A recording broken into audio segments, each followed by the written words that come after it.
Zitkalasamovie was a Native American writer and political activist, and a member of the Dakota people, the Sioux tribes. Her work as a prolific writer, penning short stories, articles, and political writings, reflect the conflict between traditional Sioux and Western cultures that she faced growing up. Zitkalasamovie left behind a lasting legacy as a voice for Native American rights and a chronicler of the changes in Native American society at the time.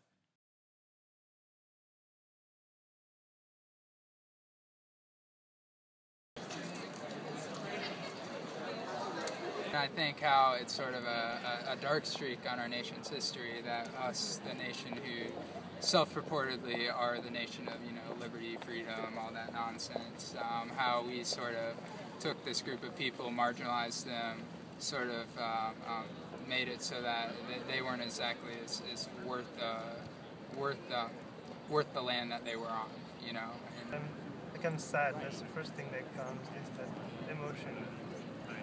It's really weird because no one talks about it here. It's like they don't exist. They never existed. And I think of Central Park too. Those rocks in Central Park. It's like the only remnant of that era when they lived there. And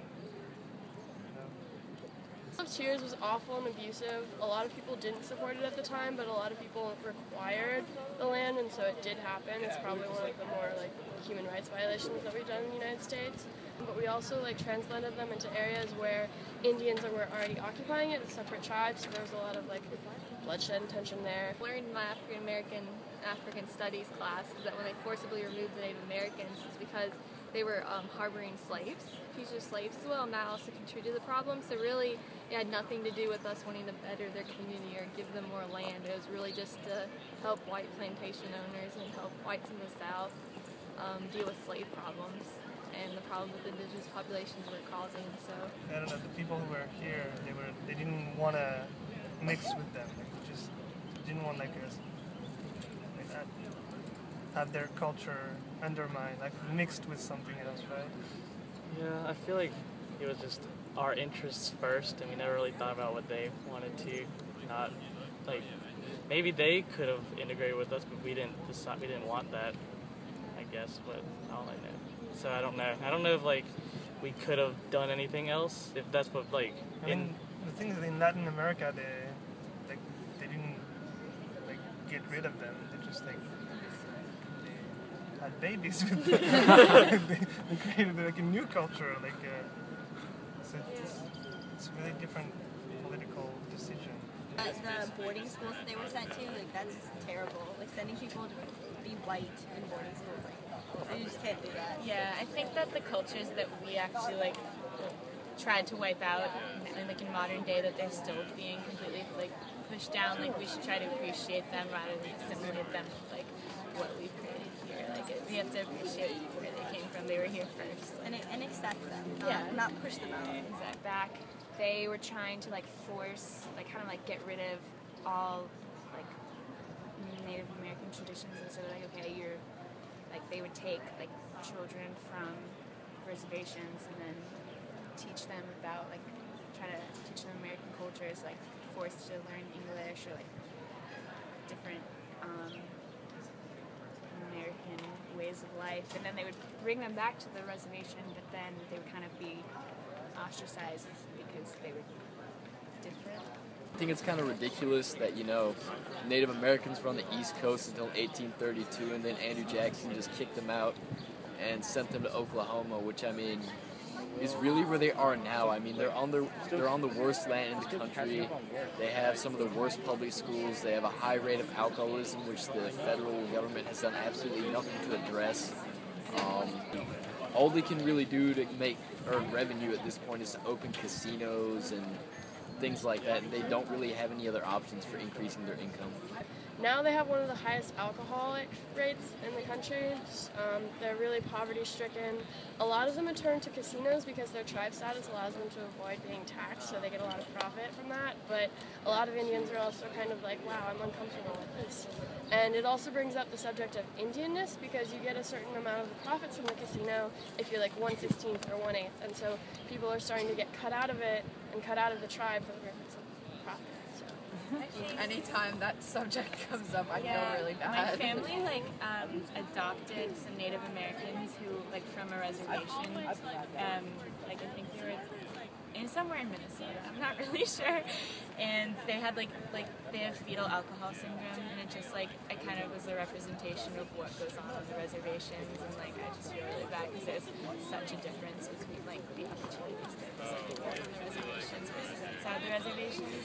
There are 3 Native Americans at all my family reunions and stuff, and they'd also foster different Native Americans that were at that were dealing with problems at home. So I don't know. They just this one girl would talk about how her mom tried to poison her and crazy things they do for money and stuff. And I guess just presenting them with positive incentives and other options for them to do. And some I can't say about all, but I know that there's definitely it's out there that there are some reservations where the standard of living, the poverty, the education level is not up to the amount that it is, and if you take demographics across the nation at large. I think the problem on the reservations right now is poverty and diabetes. They're some of the worst health. They have some of the worst health concerns at the moment right now, like diabetes, and that's from past problems with sugar introduction, and alcoholism is a really big problem, and again poverty, and they all live in really bad conditions on reservations. And I think it's good in the sense that our government gives them the space to practice the beliefs they want, but we also need to help them because we forced them off their land. So I think we can definitely be doing more to help them because they really need the help, and it's not fair that we moved them from their homes and treated them terribly. Yeah. People, I think that places that are sparsely populated could be given back, but then you face the issue of kicking out the people who live there. It's a slippery slope, you know what I'm saying? Because every people live there now, and you can't kick them off. That's kind of the same thing. More federal and state support would be important for the infrastructure, but also sort of maybe reorganizing tribes so it's less about profit and less about a business and more about a community. So maybe attempting to separate the profit that a tribe collects and how it supports the community, but keeping those two connected.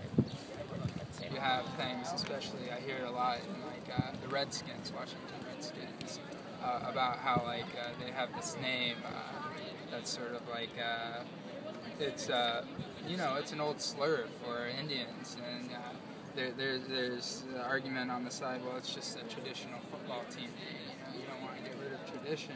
But then there's the side that can be genuinely offensive to some people.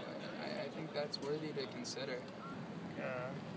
I'm not from here, but I saw the teams drawing the mascots being Indians. I was always shocked by that because white people just you're gonna be the Indians, or just force a sports team that has nothing to do with Indian culture that is not respecting them at all. So I guess I know that the other problem is with the Native American adoption. There's a really big case recently, and this also goes on in countries like Guatemala with other indigenous populations, but that the tribes and the groups get rights to a child if there's so much Native American or descendants or Native Americans, even if the family is living in extreme poverty, dads and cousins are alcoholics, they can't afford to feed the kid, they still get rights over the family that may be able to better provide for the kid.